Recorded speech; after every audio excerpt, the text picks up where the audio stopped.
Alright, so today we have a review of the First Gear Roadtec SB2500 Shuttle Buggy in 1/50th scale. To start off the review, this model is very hard to come by. I got it off of a trade, and it's also a very delicate model. There's a lot of plastic components on it. But without further ado, let's get straight into the review. So obviously, if you've ever been on a highway and you've seen them paving, they will most likely have one of these. It's a shuttle buggy. What it does basically is the truck backs into here, dumps the material into the hopper. Hopper brings it up. There's a conveyor that brings it up. It's basically a transfer vehicle for asphalt for continuous paving. So this one is modeled by First Gear, like I said. So to start off the review, you have some nice crisp Roadtec decals right here.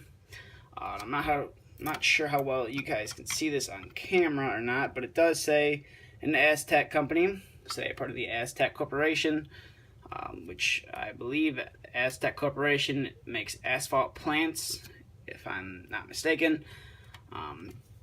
But starting off, basically, this is all plastic right here, so you got to be very delicate.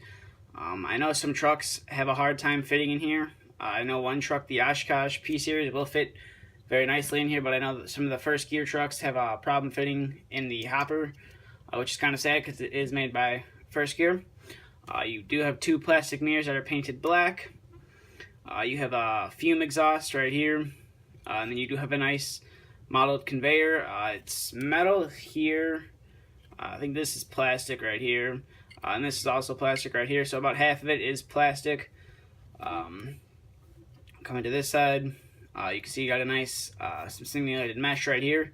And the one thing that I do like a lot about this model is there is an American flag.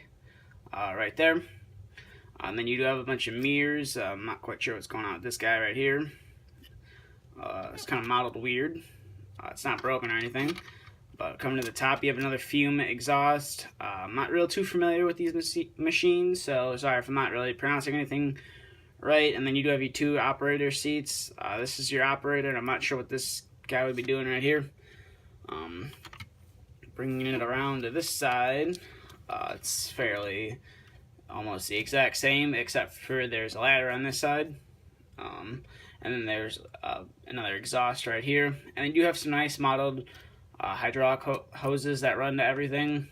This is a nice one right here because it is flexible, and then it goes to the, it's like a flexible one on here. I'm not quite sure what this one does. I'm not sure if it's to heat or vent the material. I'm not 200% sure. As you can see right here, you have a nice SB2500 decal right there. And then here's the end of the hopper where your material would shoot out into the paver. I'm not sure how well you can see this, but you do have a nice, it's like a triangular reflector on the end. And then you do have a nice shuttle buggy decal right there and right there. I'm not sure how well that can be seen. Functionality on this piece is very limited. The hopper does not move at all, so it's fixed in position, and it has plastic rollers, so that's kind of a bummer. But the belt on the end does turn, so you can turn it to the right or the left. Just the one thing you got to be careful about is there's a little rubber piece right here that will tend to pop off. I'd fix mine, but it's no big deal. And then it does roll very nicely. And then the one odd thing, which I personally don't think they should have made function, I feel like they should have focused maybe on something else. It does have a nice part that opens, and it does reveal some of the augers down below.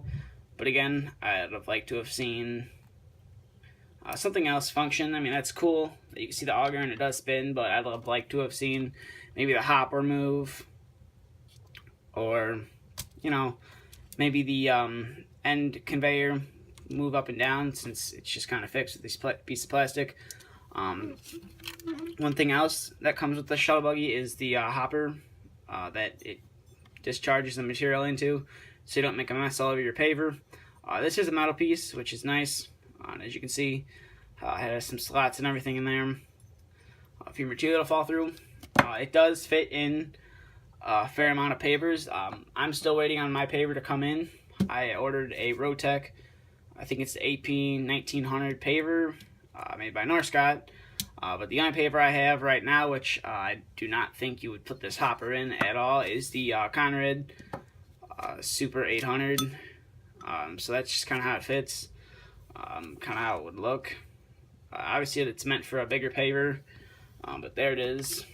And as you can see, you would basically discharge your material into here. It does have the nice plastic rubber on it, so your material goes straight down, doesn't fly all over the place. But overall, it's a nice piece. It can be fairly expensive depending on how you find it. There are certain ways to get it, but another most common place is eBay that they like to show up on here and there. They range from a bunch of different prices, but overall, it's a nice model. So if you're a paving collector, I would highly recommend picking one up. But that's just kind of about it for this video. So if you're not already, please subscribe. Like us on Facebook, follow us on Instagram. Both links to Facebook and Instagram will be in the description. If you have any questions, feel free to ask, and stay tuned for the next video to be uploaded.